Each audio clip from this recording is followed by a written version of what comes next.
highest honor of Ethiopia. Yes, All right.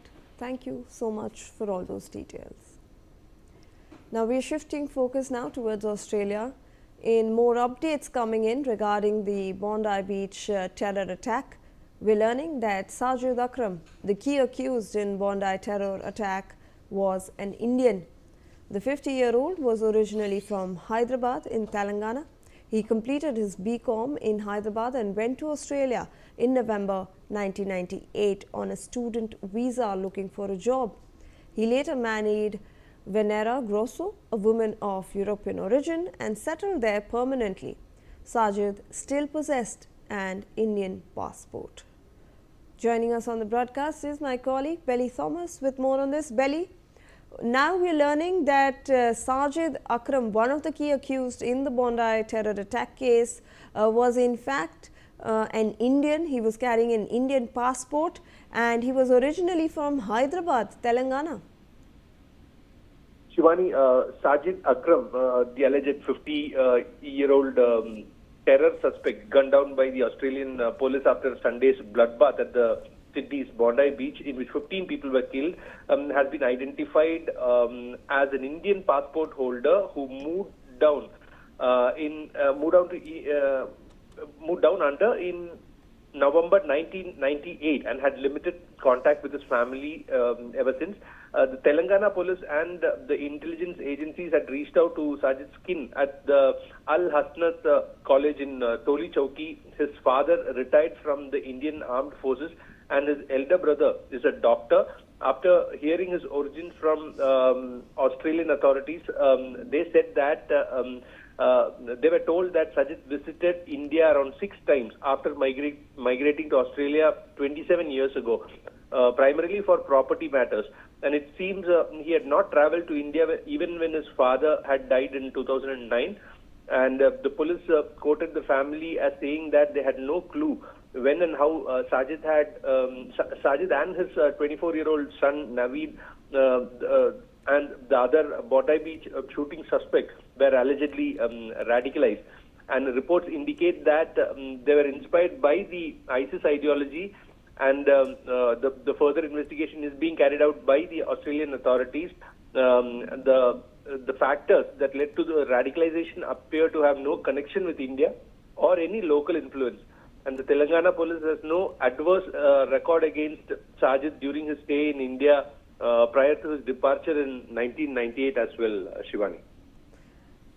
Belly, I'll request you to stay on with us. In fact, we have some more inputs on this story. Sajid's family members claimed that they had severed all ties with him several years ago because he had married a Christian woman.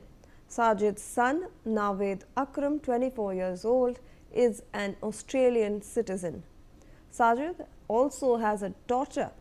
According to Telangana police, Sajid had no prior criminal record in India. Earlier on 16 December, Telangana police in India had officially confirmed that Sajid Akram was originally from Hyderabad in India. The police claimed that the family members have expressed no knowledge of his radical mindset or activities, nor of the circumstances that actually led to his radicalization. Police added, and I quote, "The factors that led to the radicalization of Sajid Akram and his son Naveed appear to have no connection with India or any other local influence in Telangana." So, Belly, now we have statements from the Telangana police and also statements from the family members of Sajid, who are claiming that they were not aware of his radical mindset. He has no prior criminal record, and they in fact had no contact with him because he had gone over to Australia and married a Christian woman. Absolutely, Shivani. So now Sajid's family has come out to say that they had severed all the ties with him several years ago due to the reason that he had married a Christian woman. And to the Telangana police also, the Sajid's extended family members here in India had said that he had visited India 6 times totally after migrating to Australia around 27 years ago, and these 6 visits were primarily for property matters, is what they said, the police.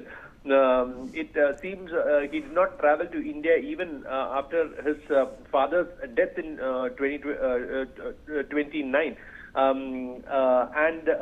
The police quoted the police also quoted the family as saying that they had no clue when and how Sajid and his 24-year-old son Naveed had been allegedly radicalized, and the reports also indicate that they were inspired by the ISIS ideology.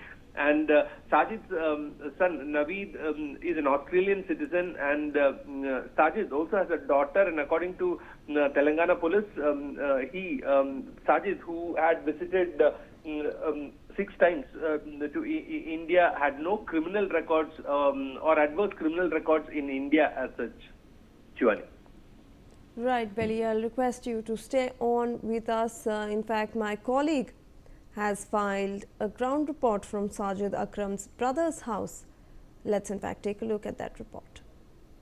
Standing here at Toli Chowki, Hyderabad, the person who were killed in Australian ISI agent strike in Australia came from Hyderabad. So this is the house where Sajid, the person who was involved in terror attack in beach, which was took place on December 14th. So this is the house of that Sajid's brother's house, and they have the links from Hyderabad. Actually, when we go into the details, Sajid Akram, who is the main accused who was killed by the Australian police, is an original of Hyderabad, and he completed his graduation degree here in Hyderabad. Later, he migrated to Australia and so in search for a job. Approximately almost 27 years ago, in 1998, Sajid have left the Hyderabad. He subsequently married a European origin woman who, before settling in permanent visa, he got a permanent visa in Australia. So later, all these details has been revealed by the Hyderabad police. So this is the house of Sajid, and his brother is staying in this house, and this is the house where Sajid used to stay 28 years back. But now his brother is staying in this house, and now his family members, nobody is available here. So we also seen from the sources we have the information that yesterday the family members were here when the people start questioning them, so they left from him. Now their house is locked, and we have to see what exactly the family members will be saying. But till now, no information was getting from the family members where they are staying, and all these details will be coming out once if they come out and speak on this issue. With camera person Mutu, Rajkiran, Hyderabad. All right, and more breaking inputs coming.